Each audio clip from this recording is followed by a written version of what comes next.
Hi, I'm Jake Burkett from Grey Alien Games, and this is my first video about the development of Shadowhand.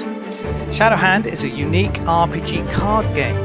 It's set in 1770 and it's about an aristocrat by day who is a highwaywoman by night. And I'm going to show you some of the kind of cool stuff you can do in the game. So I'm just going to make a new profile here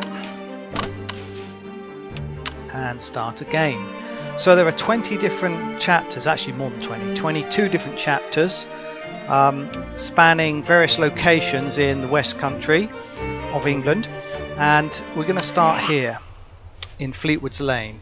The game is actually, it has a story and a kind of visual novel aspect which we can sort of see here, though I'm going to skip ahead to show you more of the gameplay. This guy gave me a gun. How very nice of him. So the basic gameplay is a solitaire variant where if there's a number 2 down at the bottom here, I have to click cards at the top higher or lower. So I can click a 3, now I have to do 4, 5, 4 and do a sequence like so. When I can't continue, I need to get a new card and then I can keep going for a bit longer, and if I go for long enough in sequence I start a combo, and combos allow me to earn extra gold, but in dual mode, which you'll see in a moment, they charge up a critical hit. So I'm just going to keep going here until I complete this hand of cards. It's obviously very easy at first because this is a tutorial. There we go. Now let's go on to the next level. So this is where you can see how we've used that mechanic in a way that's never been done before as a driver for duels.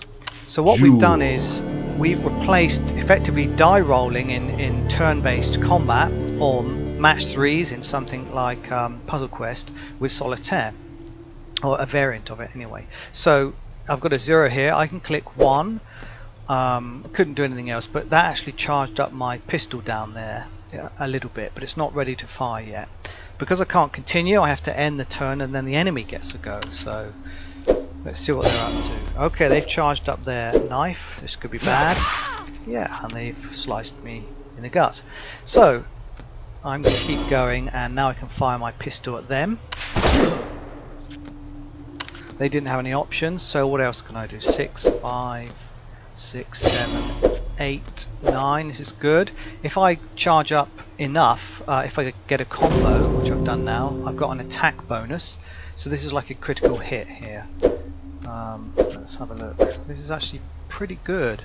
So we're going to 90% on top of the 4 base damage. So yeah, good. And he's wiped out.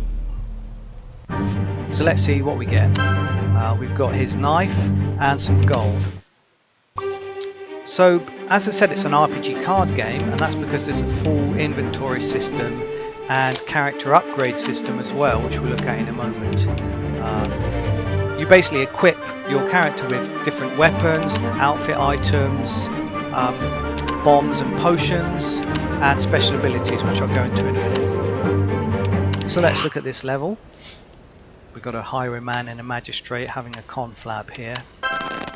So I've got a special ability which is a charging stallion, and I can use that on this level. So let's see what it does. It's charged up at the moment, but they take a long time to charge because they're pretty powerful. This one blasts off a couple of the cards on the screen, and now as I keep playing it will gradually charge up.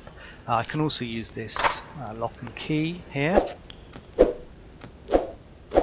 Okay, yeah, I'm getting a good combo here. Okay.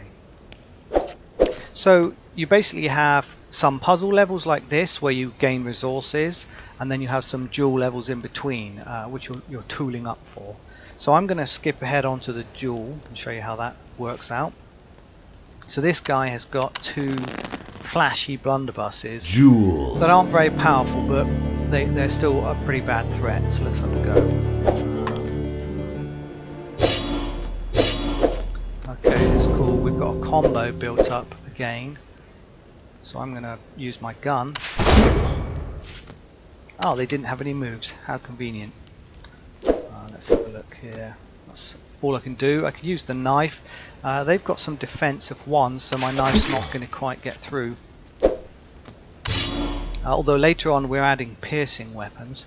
I'm sort of in the middle of coding that at the moment. Now we can unlock this. Maybe it reveals some more cards. Nope, no other options. Ouch.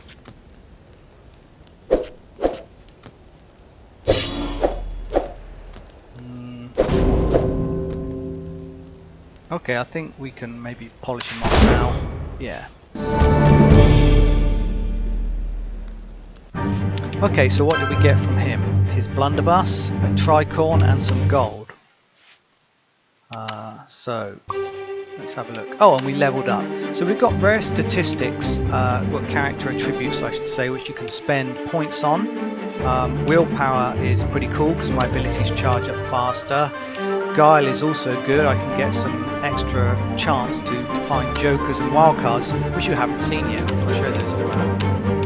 Let's stick the tricorn on. Let's have the blunderbuss as well. Yeah. And this is the special ability we've got. There are actually a whole bunch of different active abilities and passive abilities, and you choose them. You choose 3 active abilities to take into a level with you, so it's like mini deck building, and 3 passive abilities which have other effects. Let's start this level. We have a chat with a fortune teller here, and she gives us, let's see, a shuffle ability which we're going to use in a moment. So let's just check out the shuffle. So that can come in pretty handy if you get stuck and need to carry on. I'm going to move straight on to the fight here. We've got a soldier. I've also got a potion now, so if I get damaged I can take that. In fact, I'll just show you how that works. Yes, very nice.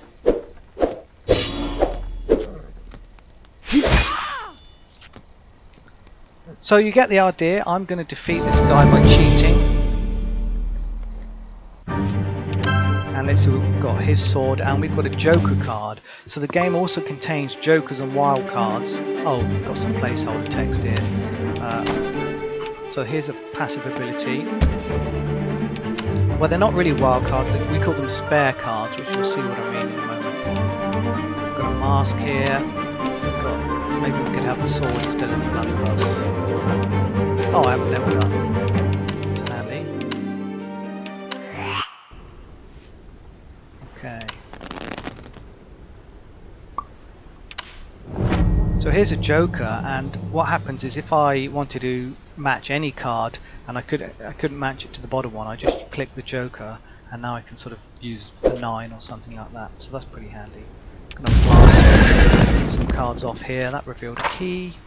Underneath this pile of cards is a grog bomb which we want to liberate, so we can throw it at someone in a moment.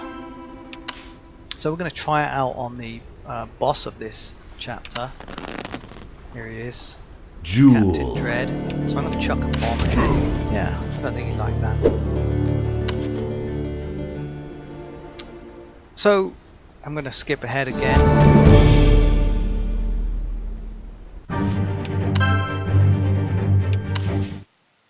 And show you more stuff in the shop. So different people sell you different things. I'm going to cheat now and give myself all of the weapons. So there's a huge quantity of different weapons in the game. You can have this pretty cool English blunderbuss. You can have spiked gloves. You can do some pretty cool stuff.